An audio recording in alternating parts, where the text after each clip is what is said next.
Let's go, Rider Nation. I'm ready. I'm ready. Yeah, here we go. Here we go. Get your feeling now. Get 'em high, get 'em low. 'Cause we're dealing now. Everybody's giving it all they got. 'Cause we're ready.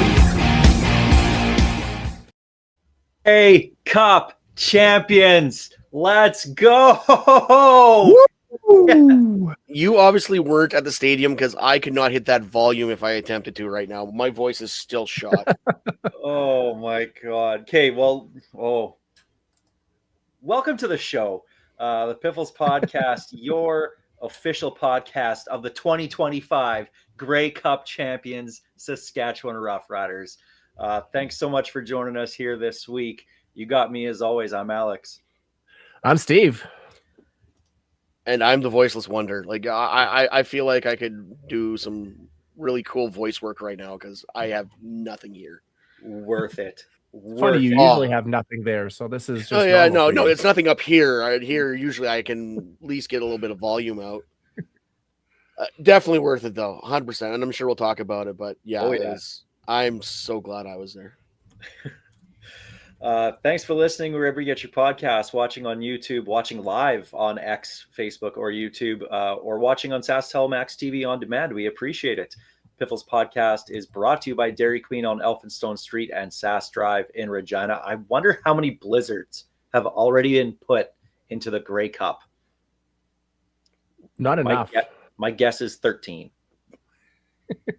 See if 12, yeah, 12 and a half. I'll take the over. I'll take the over on 12 and a half. I'd take the over on that one. Piffles Podcast is also proud to be sponsored by Kathy Festian of Royal LePage Next Level, Churchill Brewing Company, District 306, Regina's Tactical Laser Tag Experience, Bigfoot Vodka, and Creasy's Premium Home Leisure Jacuzzi Spas. 25-17 for the fifth time. We are Grey Cup champions. Let's break it down. Time for the opening kickoff.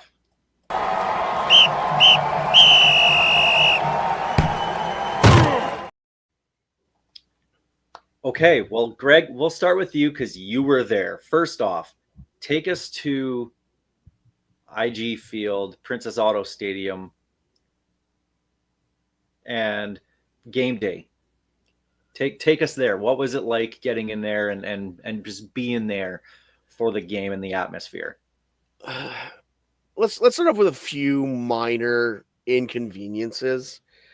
They waited till the last minute to let people in. Like, they waited a long time. Like, it was maybe 90 minutes before, like, not even in, like, between 90 minutes to an hour before. Like, there was lineups everywhere waiting to get in the stadium. And so, not gonna lie, I found someone I knew, hopped in line a little closer than I would have been if I went all the way to the back. But so that portion was whatever. But also, Winnipeg, clear bag policy. It is standard everywhere else. Why during Grey Cup are there people getting like knapsacks rummaged through? Like, come on, it's 2025. Figure this out. But yeah, once I got in the stadium, like, say what you want. It's a nice looking stadium. Of course, I was above the plebes in a box to start the game, so it was pretty cool that way. But yeah, it was a good vibe. A lot of Rider fans. I'd say probably 40%. I would say 30 to 40%. There's a lot of green, but yeah, those Obsidian jerseys. It's hard to make those out compared to the regular Rider green in the crowd. So, but it was fun. Like, it was a good vibe. Not a lot of chirping from Bomber fans. They were actually fairly quiet. It was pretty funny. I found the same the last time we were there in October, that Bombers fans really didn't have a lot to chirp about. I don't think the season went quite the way they wanted it to, so they were a little quiet. Okay, well, let's get to the game itself. You can talk about the celebrations after, Greg. We'll get there. Let's start with the game and the Riders starting on defense. Marcus Sayles getting an interception to start the game, kind of set the tempo, at least for what I thought was going to be a very solid day, and it turned out to be. So that was just a a beautiful. I thought it was kind of baiting Davis Alexander into throwing that deep ball. He knew he could catch up to the receiver, and he was right there with him. He had Milligan right there with him as well. I thought it was a great defensive play by Marcus Sayles, not just the pick, but just baiting him into that throw. I don't know how much it was baiting, as much as it was obvious Davis Alexander did not have the plant foot, the ability to plant and throw that deep ball. He underthrew people all night. Mhm. That was just a preview of things to come. But yeah, it was a hell of a play by Sayles, hell of a read on it. But the thing that cracks me up about, if you watch that replay, like Philpott didn't react. He just kind of didn't even chase Sayles. And I'm like, okay, like Sayles should have been down where he caught the ball. Instead, he ran away, and Philpott didn't play catch up. It was another guy that ended up tackling him. He Henry Burris like Burris and just watched the play happen after a turnover. Essentially, yeah. Go back to that replay. It's really weird. You mentioned the whole hamstring thing, and they showed a broadcast at halftime, and my God, was it was almost sad to watch what they were showing of Davis Alexander and what he could not do. Like every passing play, they had him either hopping up on his good leg or putting no pressure on it. Like it was highlighted. I don't know why they kept him in there as long as they did.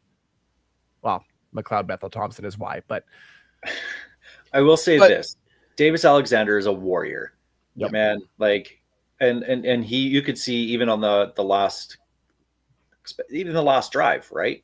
And Greg is gone. Technology best not show ever today.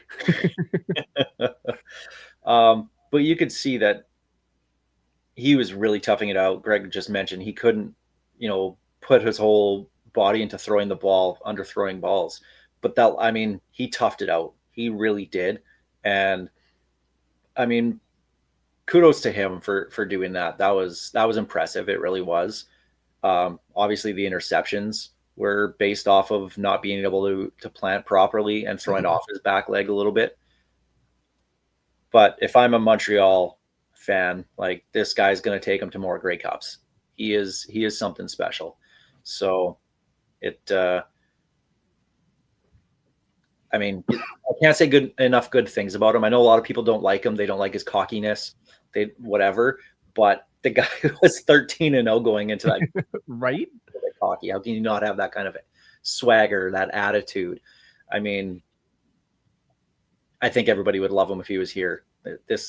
Great. He's great for the league.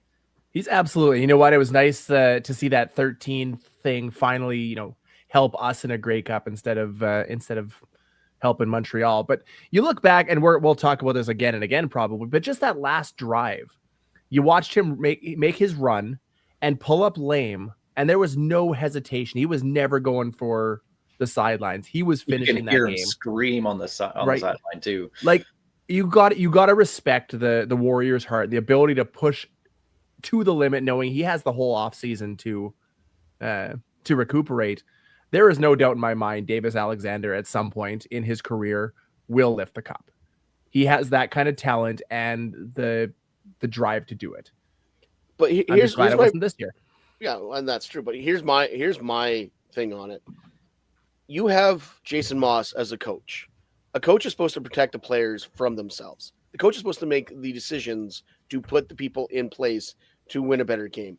If Davis Alexander, especially near the end of the game, when you're trying to push the field, can't push the ball down the field, they probably should have at least given MBT a shot at it, because Davis Alexander did not have it.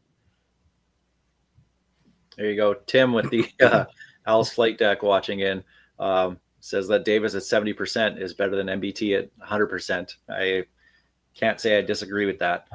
Well, look at what MBT was at 100% when we played them earlier in the season. That was a 34-6 win for the Riders. So he's not wrong. But Riders get the ball off that first interception. Harris nearly throws that pick six on that little swing pass to AJ Ouellette. And I actually really like that play call going to Ouellette. If you watch that replay, he was open for a while before Harris threw that ball. If he would have noticed that sooner, that would have been a big gain for the Riders. But thank you. Who was it? Ento that dropped that? Ento and his frying pan hands. Thank Yeah. you. Thank you. Thank you. We appreciate that. That would have changed a lot of things. And for us to basically get punt, which that punt single ended up being a pretty important point going forward. Worked out rather well for us. Well, the worst part is like where I was sitting is in the box. Like I could see down on the field, so I saw that play. The minute I saw Harris look at Willette, and I could see Ento's eyes light up. I'm like, oh, he's jumping this route. That drop felt a lot like the Darian Durant, Corey Sheets fumble of 2013, where if that goes in any different direction, we could be talking about an entirely different game. But instead, it felt like a sign of things to come, that we were going to get those bounces tonight, that things were just going to work in our favor. And ultimately they did. Following that, the Riders started losing the field position battle. Al's got the ball at midfield, drove for a touchdown. Stevie Scott, I thought they probably should have run the ball with him a little bit more. Glad they didn't at that point. Yeah, glad they didn't, especially at the goal line. Yeah, absolutely just bowled over everybody for that touchdown, putting them ahead. But it was, for the Riders, it was responding right away. The very next drive, you get a big play to Myers to end the first quarter, and that really got them going. But it came down to that 3rd and goal from the 4, and I loved the call to go for it early in the game. If it was later in the game, maybe you kick the points like he did against BC. But I loved it. Go for the touchdown. Worst case, you pin them deep and you go from there. Like the play call, obviously pass interference. We know that it was called with the challenge, and what a challenge by Corey Mason, the commercial break there, because obviously that was a game changer. Well, the funny thing is though, so of course that went directly into break. I popped out of the box to use the washroom, and then I come back, and all of a sudden we have a touchdown. I'm like, what just happened? That's okay. It wasn't much better in on TV. That's when the first of many TSN cutouts happened, and we see the call for the challenge, and then as they're coming back from the challenge, the screen goes black. Yeah. And we're like, what was it? And thank God they came back to the hand motion of Andre Proulx doing defensive pass interference, because we didn't see it. We didn't hear the rest of that call.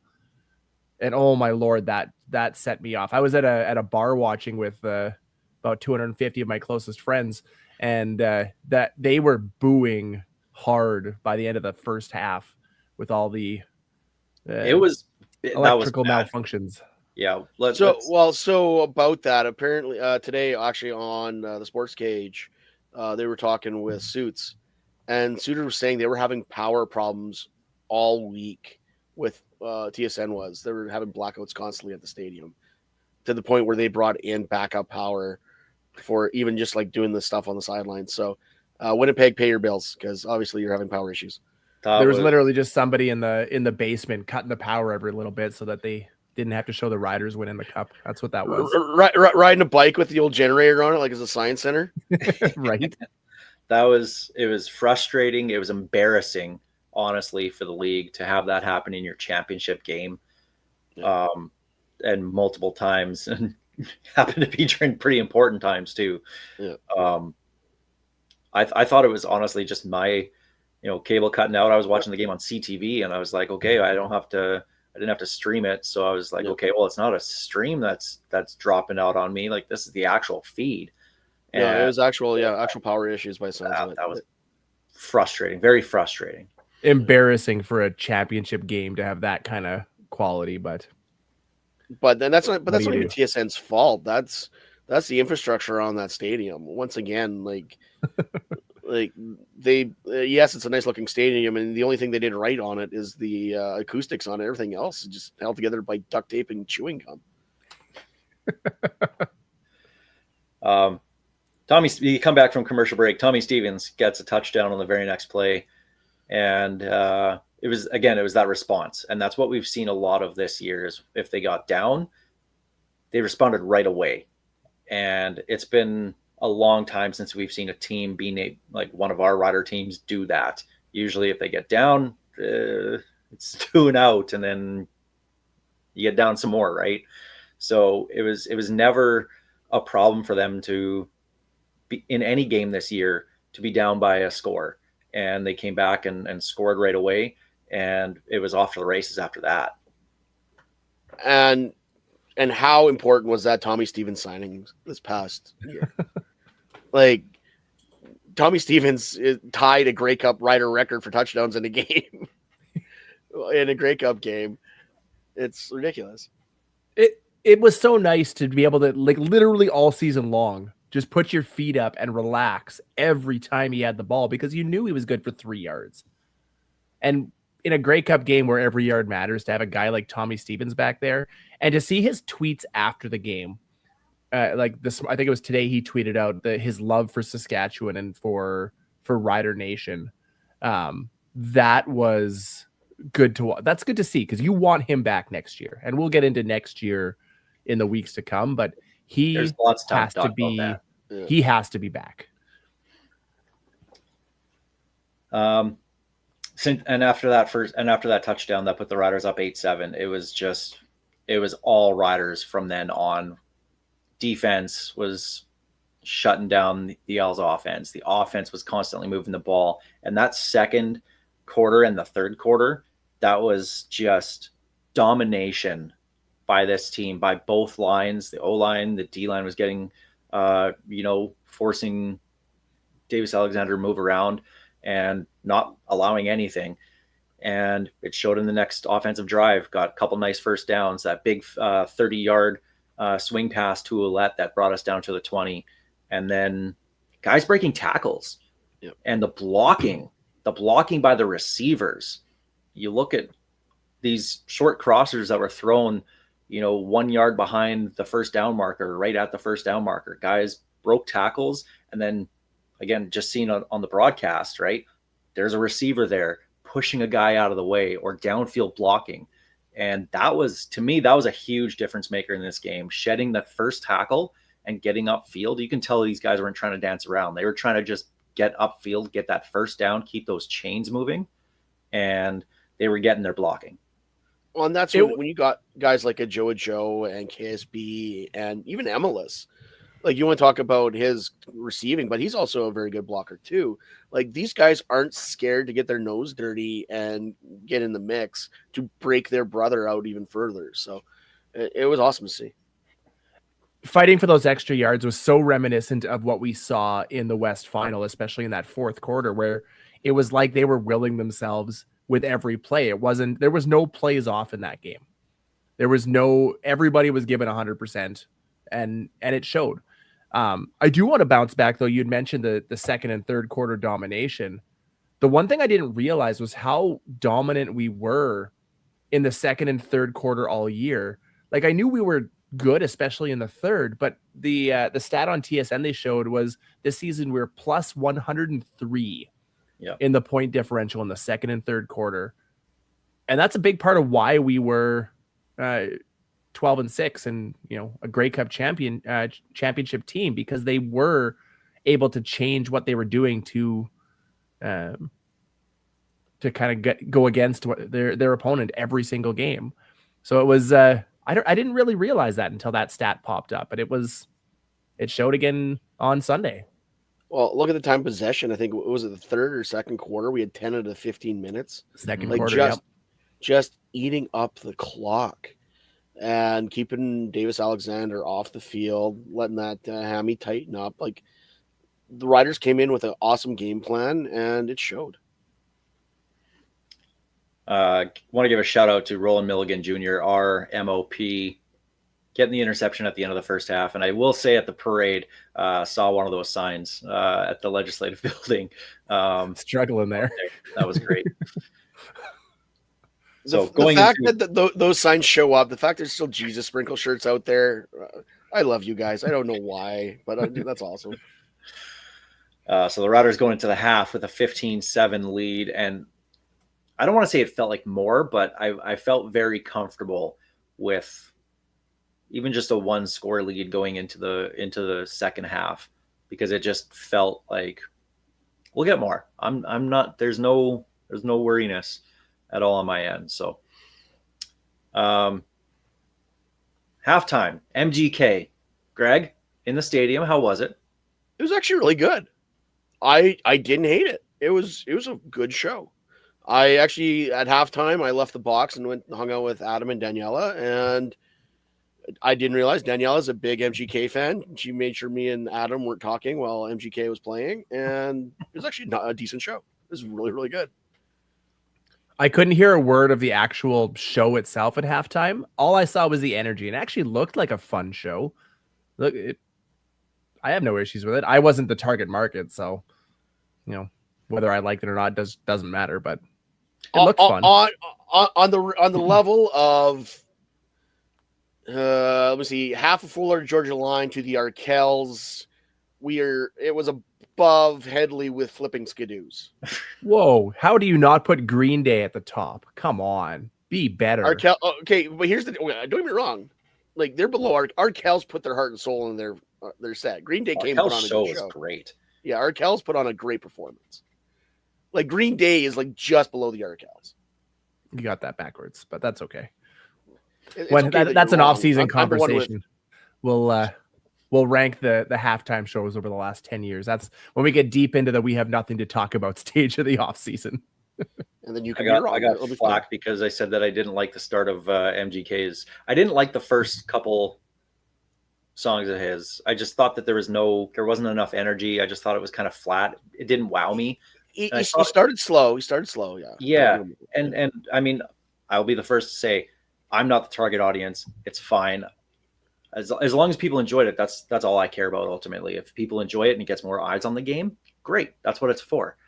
I really like the last couple songs that he did. That was the energy that he brought, because they put cheerleaders on the field for this every single year, and they're always, dancing, jumping up and down and everything. They did nothing for the first couple songs. Nothing. And it just looked like it was boring. The stage show looked fine. It didn't appeal at all to me. And then once he brought the energy for those last couple songs, his songs that weren't the covers, because I think that was the problem, is he started with covers, and it's like, why? He has his own stuff. Let's hear what you have. And once he started doing his stuff, it actually turned out to a really good show. Like the final 6-7 minutes, I thought were fantastic. To rewind a bit, speaking of the cheerleaders, so of course, first I'm seeing Arlie Peace in person as well, so that's a box for me. They had Arlie Peace start, and then also the cheerleaders are dancing in the middle of the field. They're just playing a bunch of riff. I don't know how much of this you guys saw, and then all of a sudden they just stopped. I'm like, okay, we hitting a song here or no? And then they stopped. Cheerleaders came to the stage and they went into Starseed, and I'm like, that was weird. Why would you do that? It was just this lull. Like you started off hot, and you have a lull as you wait for the cheerleaders to get to the stage. But I was busy getting the party platter ready at the time. So there you go. Well, let's get to the second half. Back to the game itself. The Riders starting out hot in that second half. Mario Alford has a good kick return, taking it up to midfield, just a little bit past, and that right there was okay. There's no lull in the second half. They're ready to go. I have a complaint about that. Okay. He let a kicker run him out. You put your shoulder into the kicker and you stay in bounds. Because if he just taps Maltos, he's probably taking it to the house. You know what got me on that return was that on the broadcast, with the way that they're using their cameras, it looked like he was coming from right to left on the screen, and then all of a sudden their first play, they're going left to right. I was like, oh, that just crossed the X cam, yeah. I know Dave loved the Sky Cam though, so that's all that matters. But Alford gets that nice return. Tommy Neild, what a signing this guy was! Right up there with the Tommy boys. Neild catches that ball wide open in the middle of the field, goes down to the 1 yard line, and then Stevens on the very next play. And to follow on your point, Steve, with the blocking of Sam Emelis, he followed Sam Emelis on that goal line plunge.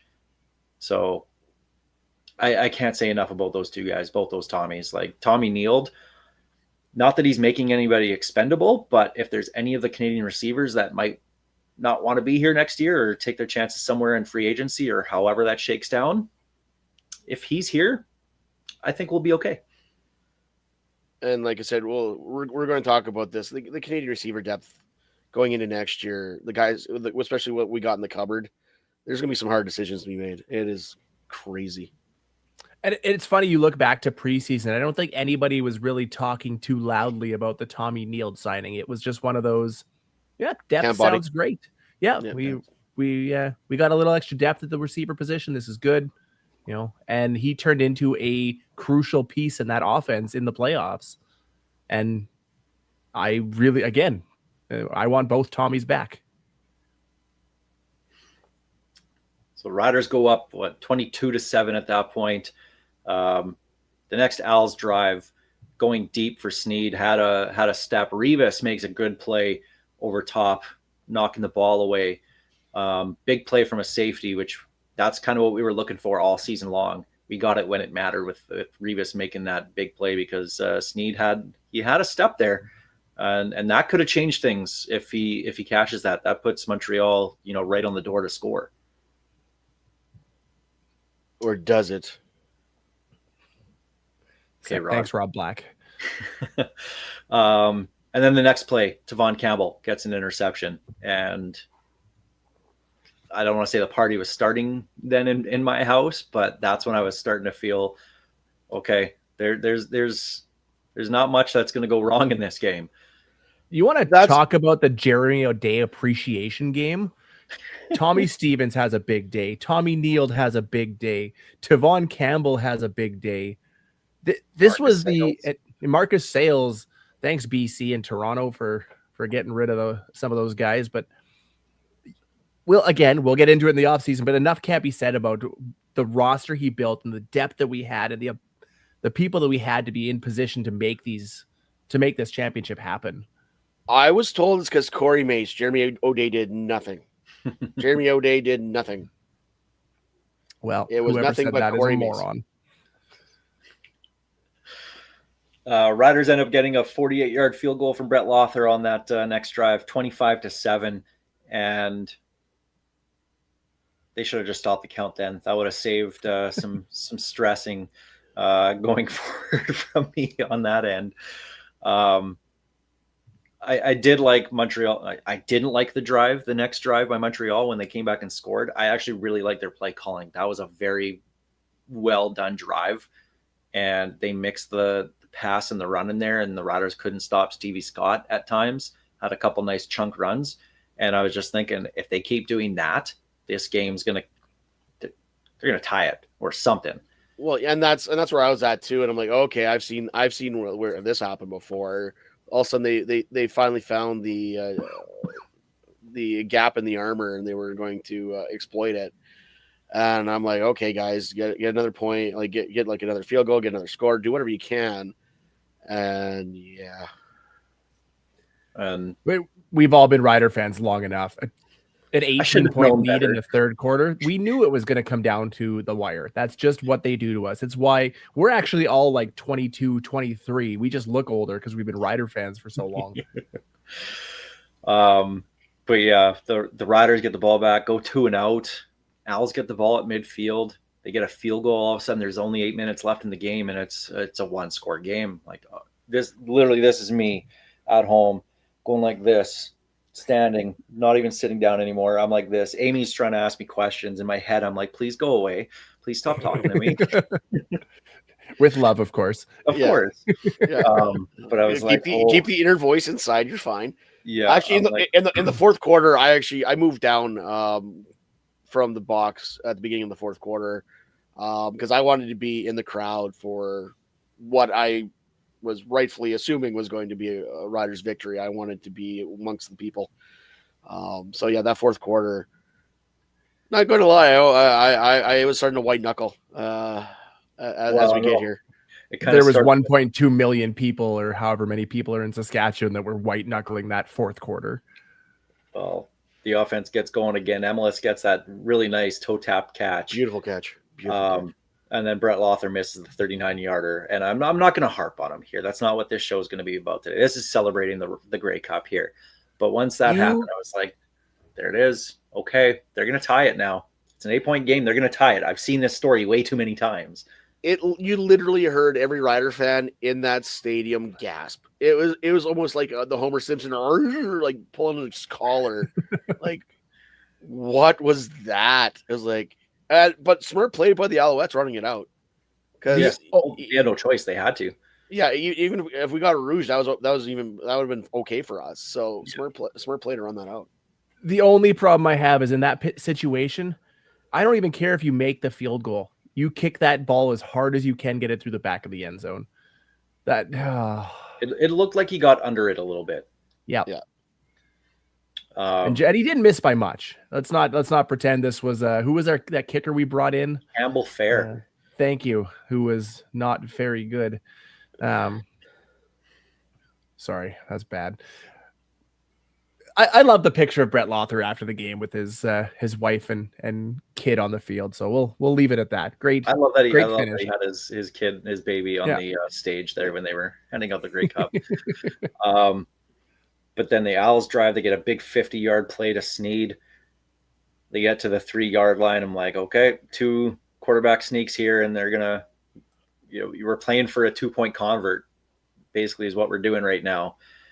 And film work. This is little things that you don't hear about very often.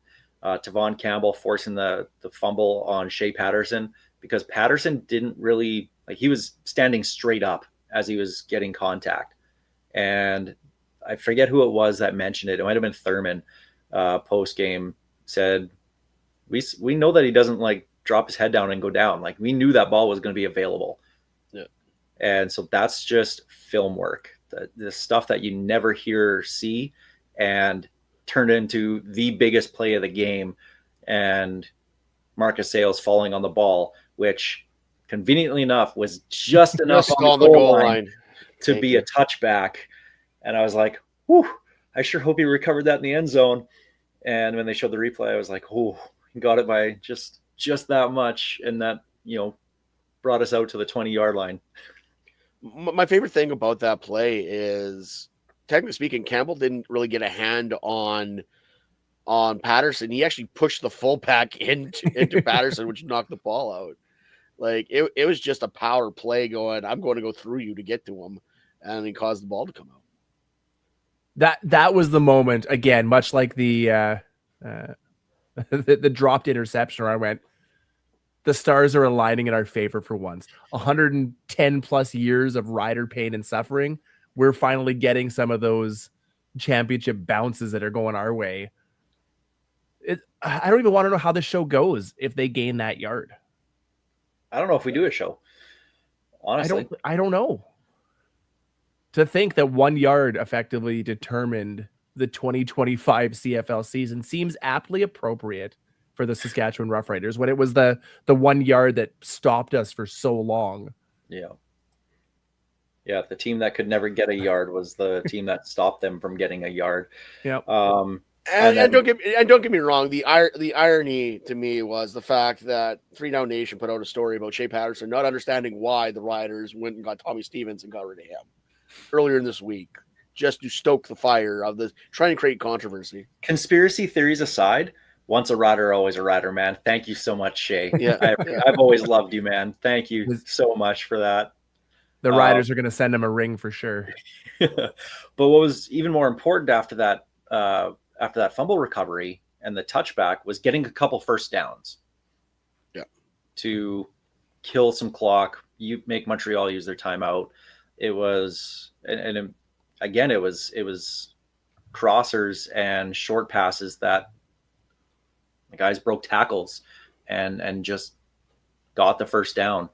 So that was super important. Obviously, they punted it away after that. And then we know what happens at the end. Again, going back to Davis Alexander, converting 2 third downs after that hammy flared up on him again. Big time throws over the middle to get them first downs and get them closer. And then the Hail Mary attempt knocked away by Marcus Sales. Kind of fitting that he gets the first play of the game with And that the last interception, and then the last one to end the game. When that happened, Greg, in the stadium, take us through that Hail Mary. What happened? You literally just heard a like, I can't even do it because I have no voice, and like just everyone just gasped. It was in the air, and the minute the ball hit the ground, everyone just kind of waited to make sure there was no flag. And when everyone was certain there was no flag, that's when I lost my voice officially. I'm sure. We were jumping around, hugging each other, high fives, watching Bomber fans quietly leave the stadium with their heads down. It was great. Can we go back about 30 seconds before that and Corey Mason's decision to decline the offside penalty and keep the clock running? Smart. Mhm. So many different little things over the last 2 games have reminded me why he is the likely coach of the year in 2025. It didn't seem like much. 5 yards felt like a lot of real estate in that spot. 5 yards didn't matter, but those But- 2-3 seconds sure did. Right. And it took me a while because they didn't announce the declined penalty on the broadcast unless I just missed it, which is very possible at that point in the night. Well, I don't know But- if the broadcast, but Andre definitely said that they declined the penalty. Yeah. And was like, why wouldn't you not take the penalty? I'm like, because we want to keep the clock moving. Yep. And that made all the difference. They couldn't do that one more play to get them 5, 10, 15 yards closer with 6 seconds left. They had to do the Hail Mary, and we've seen, unless your name is Aaron Rodgers, the odds of you make it a Hail Mary are slim and none, and Slim left the building. Glad it wasn't Manny Arsenault or somebody else from the BC Lions. But even then, like we said, Alexander was underthrowing guys all night because he just couldn't plant, and he just went hopping around because he definitely flared up that hammy again. So you kind of knew he was going to be not get everything on that ball. So you just had to play smart positioning and not touch the receiver. Ironically enough, he was 1 yard overthrown on that one. Yeah.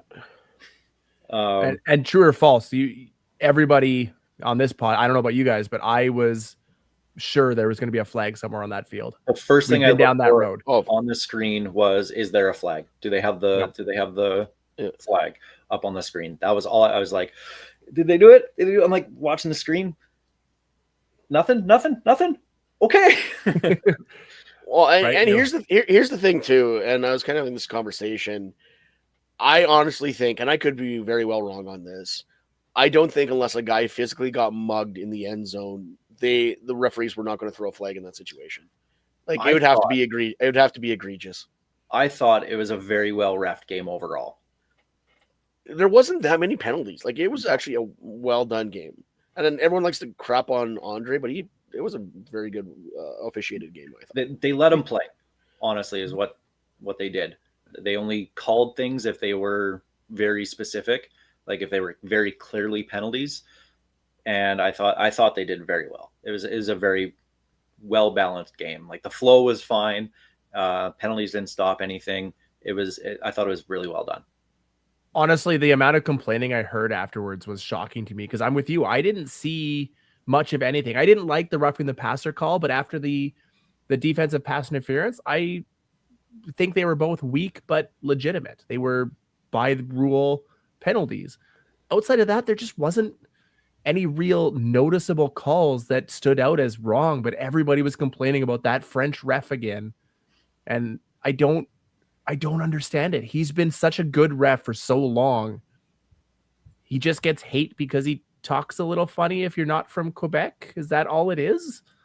And legitimately, he is the highest rated referee in the league. Hence the reason why he was given the game, guys. Right?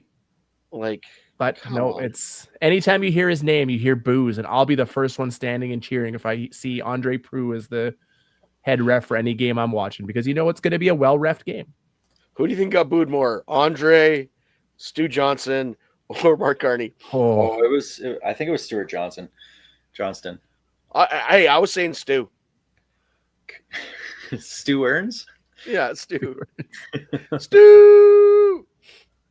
But ball comes down, no flags. Riders are Grey Cup champions. So I hope everybody who is in attendance, everybody watching around, soak this in. I know lots of people are already talking about 40 free agents and is who's going to be back next year, who's not going to be. Let Jeremy O'Day worry about that. Let him have a couple days to enjoy this because he definitely earned it. But he's going to be right back to work. We got time to talk about the offseason and who should stay, who should go. We got lots of time. And this doesn't happen very often. No.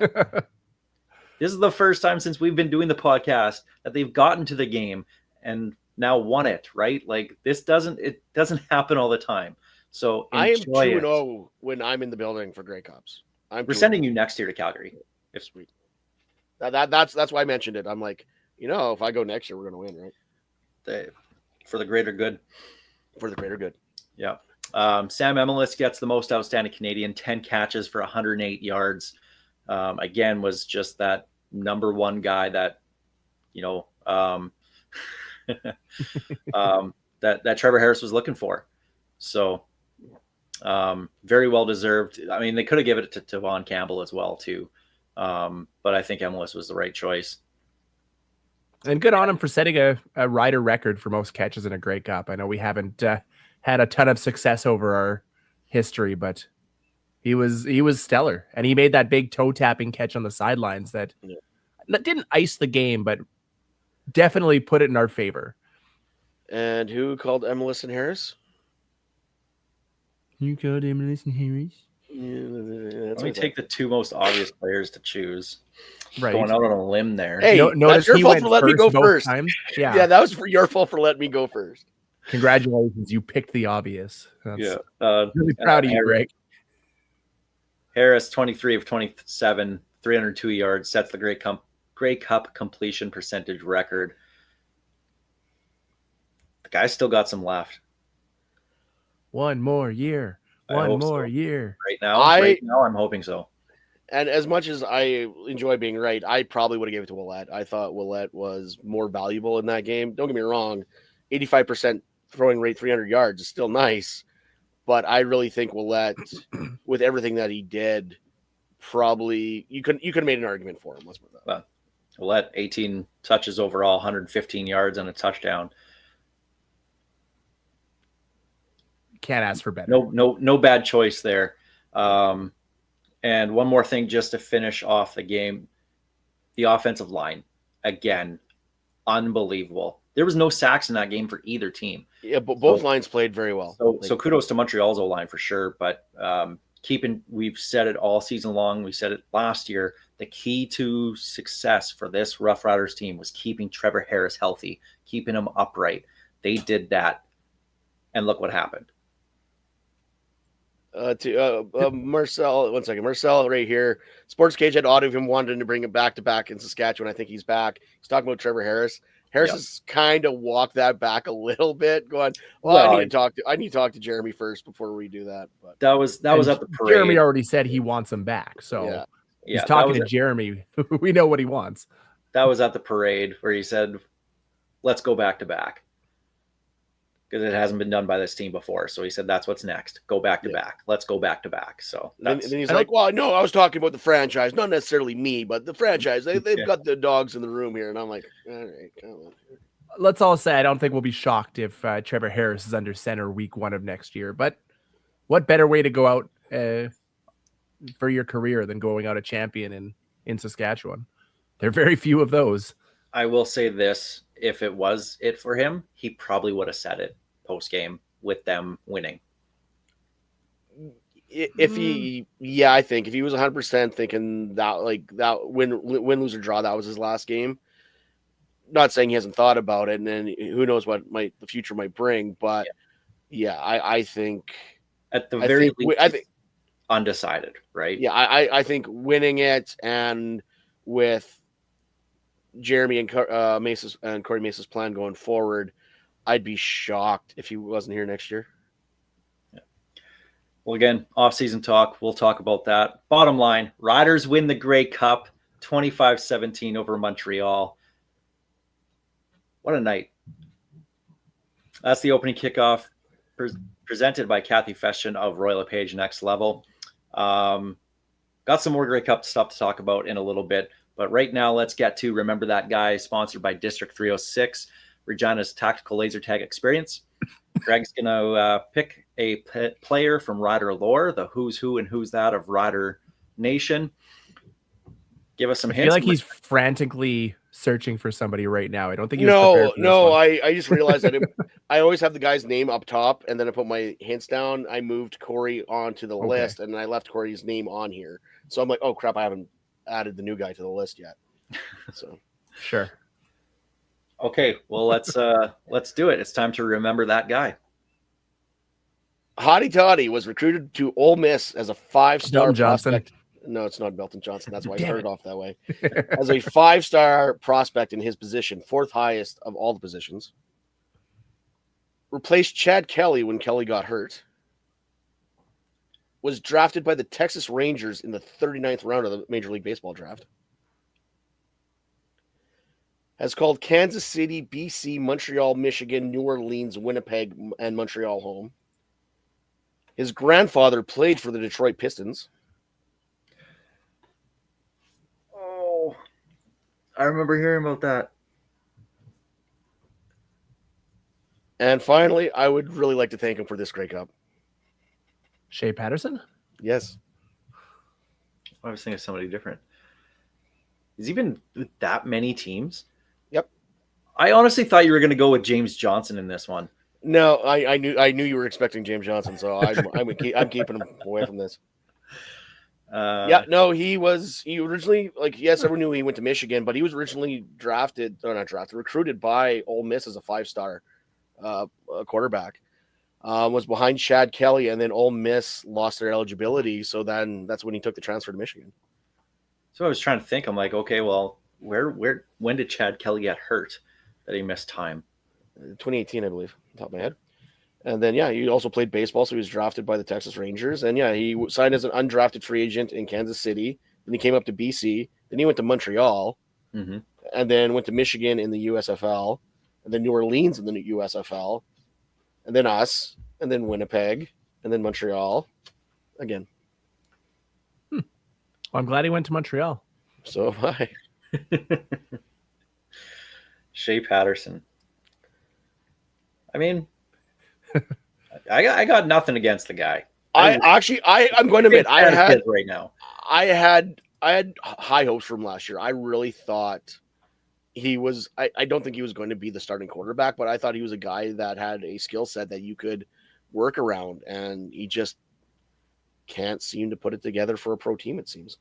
And I legitimately can't see what, after watching him in short yardage with the Riders, what Montreal thought when they went, that's the guy we want running our short yardage unit in 2025. And he actually was fairly solid for very them good most of the year, which, so not to crap, but I'm just like, I'm looking back to last season and the year before, and nothing about our short yardage unit stood out. But it was especially the guys behind center. I mean, you look, nothing else changed for the most part, and Tommy Stevens is running roughshod over everybody. So well, I don't get it, but hey, what do you do? I had high hopes for him when Harris got injured last year, Yep. and he had that win One against game. Winnipeg. Yeah. And not that he was having the most, the greatest game of all time and having all these stats in that game or anything, but he looked comfortable and a guy making his first start, but at the same time looked not bad. And I was hoping that every single week from there, just one more step, one more thing that we would get from him. And he just flatlined and then just went down. Like he did not progress. He regressed. And that was why I was like, okay, well, see ya in the off season. Like we were honestly wondering after that first game against Winnipeg, and I know it was one win, and we do that with quarterbacks. They win one game for us. Is this the next guy? Is this the guy that's going to? I mean, who knows how long Trevor Harris was going to be hurt at the time? Is this the guy that's going to lead us? And it sure looked like it for 1 week. And he certainly led us to the cup. Well, and here's the funny thing, though. Remember everyone was talking about the Patterson package? Like they had this special package just for him. and they never deployed it. That probably should have been the hint. Yeah. Oh yeah, they're working on the special Patterson package. I'm like, okay, and then they just never ever used it. So it's almost like we had Winnipeg's offensive coordinator. Long may he reign. Yes. I sure hope he gets a 3-year extension as well, too. Do it, you cowards. Well, Shea Patterson on Remember That Guy. Time for the Churchill Brewing Company odds and end zones. A couple other Grey Cup things I wanted to talk about. I did want to make mention about the Grey Cup parade on Tuesday, and then the party at the Legislative Building that they had. How cool is it to see Angie Reid up there with the guys, George Reid's wife? That was friggin' awesome. That was awesome. Such a classy move by this organization to do that, especially after you just had Georgette do the coin flip for the West Final. To incorporate the family, like that's unbelievable stuff. That was cool. That was really cool. And honestly, and if you think about it, it's really fitting because you had her up there, and then of course Mark Mueller's up there, grandson of Ronnie. So you had a tie from the original Grey Cup in '66 to the latest one in 2025. So the way this team continues to honor George Reid's family is nothing short of phenomenal. They're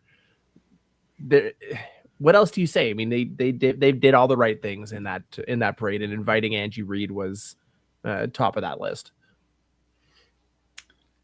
There was a couple roster stuff. We'll talk roster stuff next week. But all players that are on the practice roster, they're now free agents. So we'll get into that. Only one on there. I'm like, okay, maybe, but yeah, Sean Mims. Yeah. I mean, just for depth, Darius Washington on the O-line, but anyway, that's a next week topic. We'll talk about that next week on the show. The CFL awards happened on Thursday night when we were doing our live with Jeff Fairholm. Most of the CFL awards. Most of the CFL awards, yeah. Not one, not the coach of the year. That's being done at the CFL Combine for some reason. I don't understand why. That is the most CFL of CFL things. I don't understand it, but weird. If you're going to do it, just do it in the middle of the season, but make it a thing. Or in the middle of the off season, sorry. Don't tie it to something. Just do something in January where there's nothing coming out. Do it in January at the winter meetings. Right? Well, yeah, but also why tie it to the combine? It makes no sense. Like there's nothing happening there. Like legitimately, unless they're going to start making the combine an actual thing. But if you're going to tie something to the combine, tie the GM, get a GM of the year award. That would make more sense. Man. CFL gonna CFL. Anyway, Jamarcus Hardrick won the most outstanding offensive lineman award. And Logan Ferland won the Jake Adar Veterans Award, which best demonstrates the attributes of Canada's veterans: strength, perseverance, courage, comradeship, and contribution to Canadian communities. What's cool about that is it's the 4th straight year a rider has won the award. I'm so confused that they have 2 basically community awards. And this is the one, and the one is just a token rider award. This is a rider's nominee this year. Just give it to him. Just give it to him. Yeah, Ferland, Jorgen Hughes last year, Braden Linnaeus in 2023, and Dan Clark in 2022. So which rider will it be in 2026? Tommy Stevens. More topics. I like it. That means he's a rider in 2026, so I'd be happy. Absolutely. I want to dig into the State of the Union address that Stuart Johnston did, but that's going to take way too long because there's some there's some things I want to get to in this, but maybe we'll save that for next week. The good stuff, the schedule for next year is going to be out on Tuesday, December 9th. So kind of cool that they actually put a date on it instead of just us hoping and hoping and hoping and then being like, hey, 5,000 likes and we'll drop the schedule, and then they get 300 and they're like, all right, I guess we're dropping it anyway. Well, I'm glad they actually made a date, because usually it's like Well, it was out this time last year, and the moon was in solstice. Like everyone's got their CFL decoder ring trying to figure out when the schedule is going to drop. So the fact that they're actually being like a actual professional league and going, "Hey guys, schedule's coming out December 9th, be ready for it." It's nice. That's the big thing is every other league makes it a spectacle, makes it an event that their schedule is releasing X date. I'd love if they did what the NFL does, where not that we want to do anything else Americanized, sorry, but have like little leaks, Dave Naylor's You gonna know. be pissed at you for saying that. right? But like have a little leak. Here's the home opener. We know the Labor Day game, so that's not a surprise. Here's the Grey Cup rematch, and have things leading up to schedule release day and make it an event. I realize it's half the schedule seems like it's already a foregone conclusion at some points, but make it a big deal. Everything you've said this before, Alex, make everything the biggest thing you can, because that's what you should do. Everything is the biggest news. Schedule release day, huge. Free agency, huge. Combine, huge. But we have a date. We know when we can start planning weddings in Saskatchewan again. Couple other things from that we just want to mention really quickly.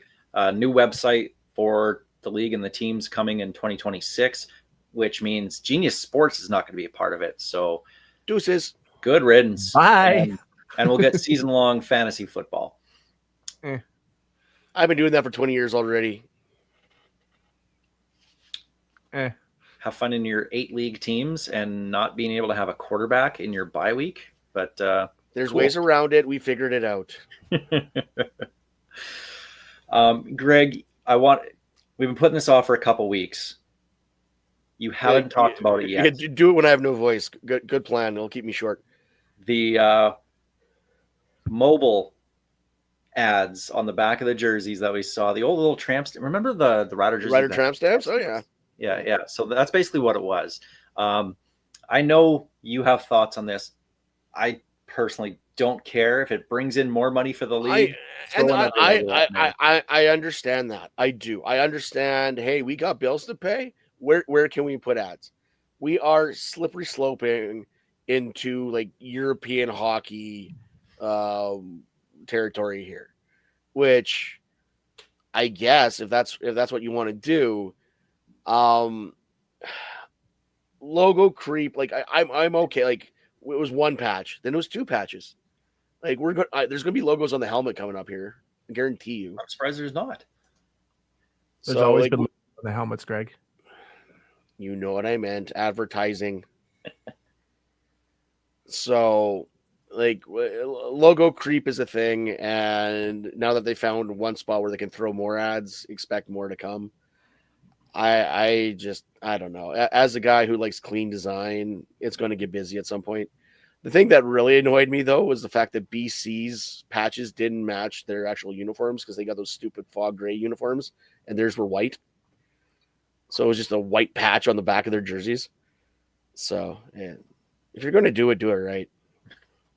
I don't hate it. I honestly, never even noticed it past about 30 seconds into the first game when people started talking about it. I'm like, yep, they're there. Cool.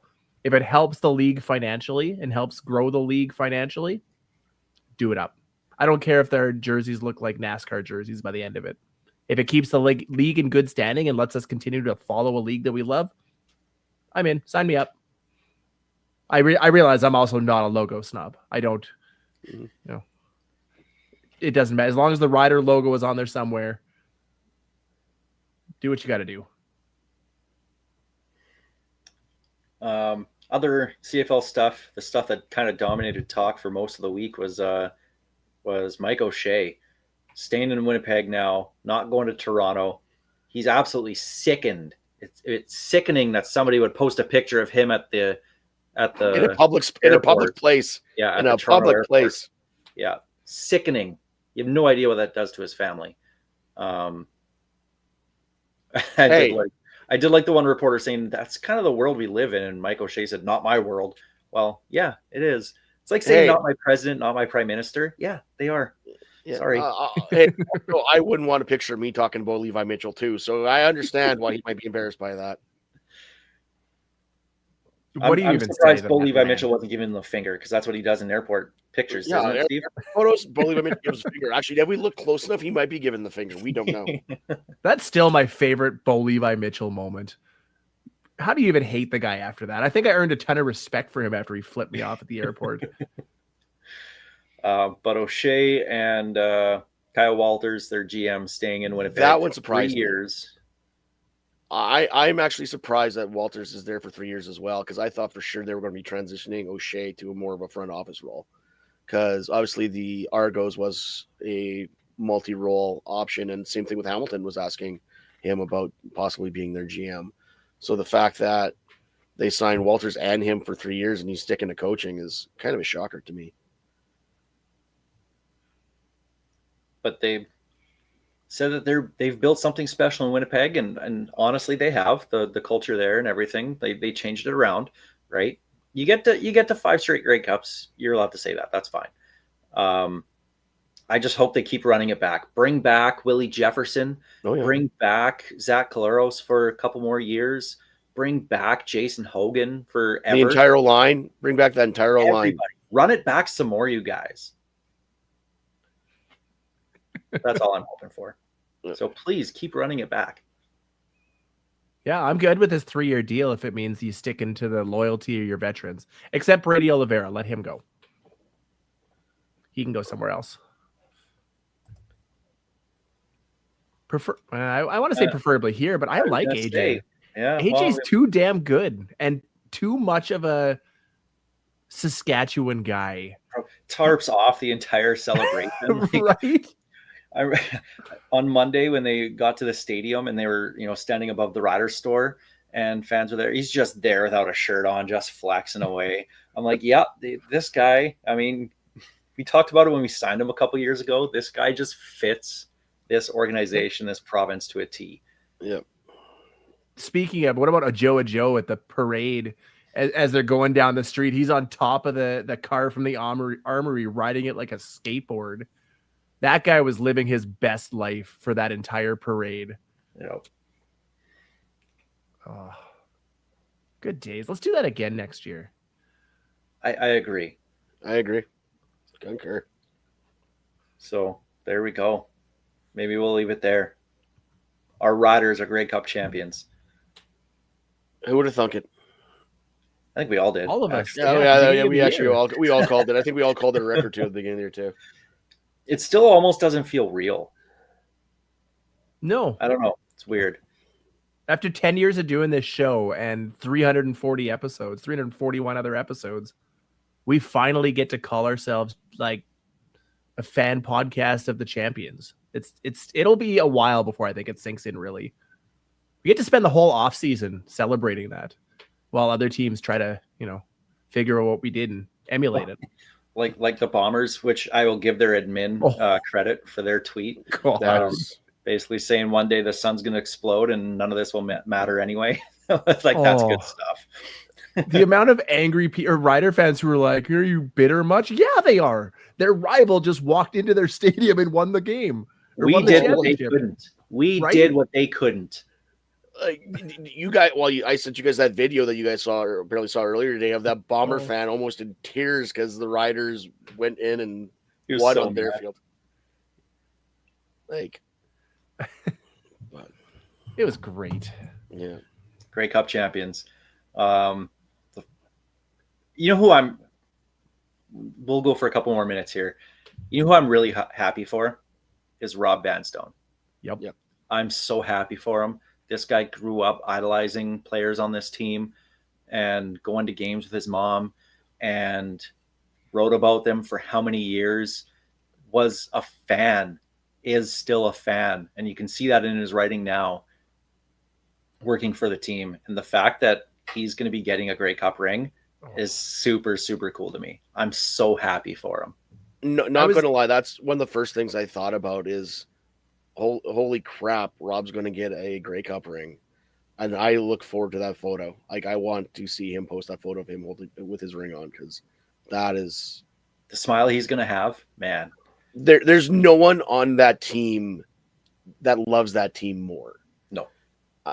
It is going to be hard, like someone's going to claim that, but Rob Vanstone loves that team. I was talking with Ferlin at work today when that kind of sunk in because I saw a tweet from somebody. I'm like, oh wow, you're right. Like Rob Vanstone's getting a ring, and we sat there trying to figure out, is there anybody on planet Earth that is more deserving of a Ryder Grey Cup ring than Rob Vanstone?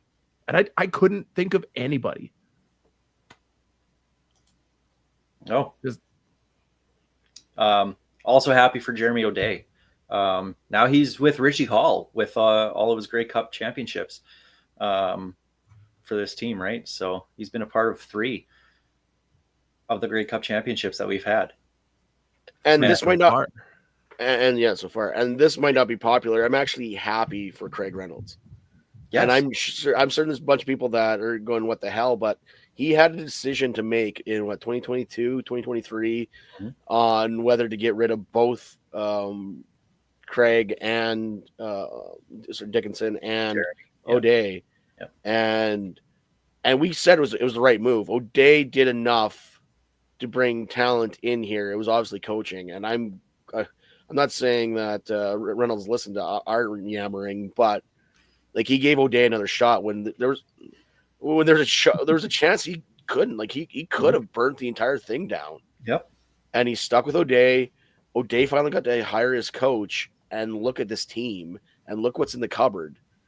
Like everyone says Craig Reynolds, all he does is make all of his job's supposed to be is make money. Well, I guarantee you they're going to make a lot of money this offseason. Right now, there's other than Montreal Alouettes, everybody else in the league is happy the Riders won because they're getting a bigger cut in revenue share next year when that money comes out. 100%. So, The rider tax on championship merch is one I'm probably willing to pay. yeah. Christmas is coming up. Just saying.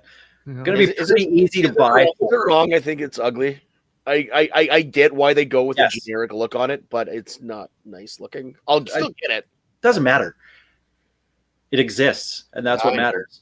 That's the one they're selling, and that's all I care about. It exists and it's not in a box shipping to wherever they ship Somewhere the overseas. title jerseys. Yeah. So happy for obviously the players, the coaching staff, everybody there with the organization.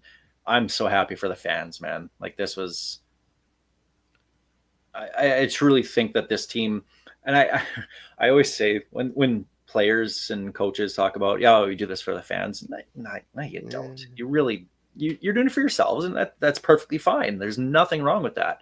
I think there was something about this year's team that kind of really did want to do it for the fans, and them saying that was not just speak. That was legitimate. And I think that definitely comes from Corey Mason, the way he talks and the way he's embraced this community, him and his family.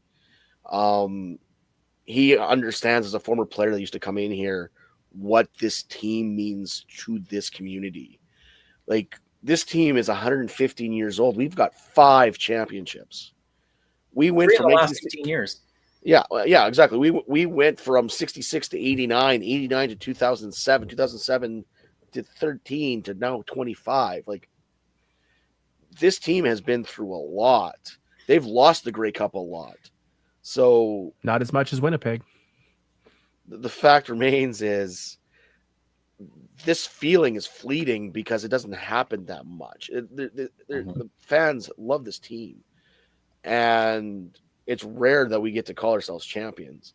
So whether Winnipeg wants to be Winnipeg fans want to be mad at me for basically giving them the HBK all the way through on my way out of Winnipeg on Monday, that's fine. But I don't get to do it that often. That's exactly it. It's so few and far between here that honestly, soak it in, enjoy it. Rider fans, enjoy this. That Grey Cup is going to be all over the province this off season. Go see it every chance you get. And Logan Ferlin's going to be having his jacket undone, chest hair sticking out. I and cannot just be wait for the walking Thunder into the Christmas Grey Cup. party this year because last year Oh God, the coach, Mike from the Alouettes. Mike. Oh God, I'm drawing a blank now. Jason Moss. No, the defensive line coach, former Thunder No. coach, brought the Grey Cup. I sent you guys a picture last year at the Christmas Yes. Oh, yeah. Christmas party.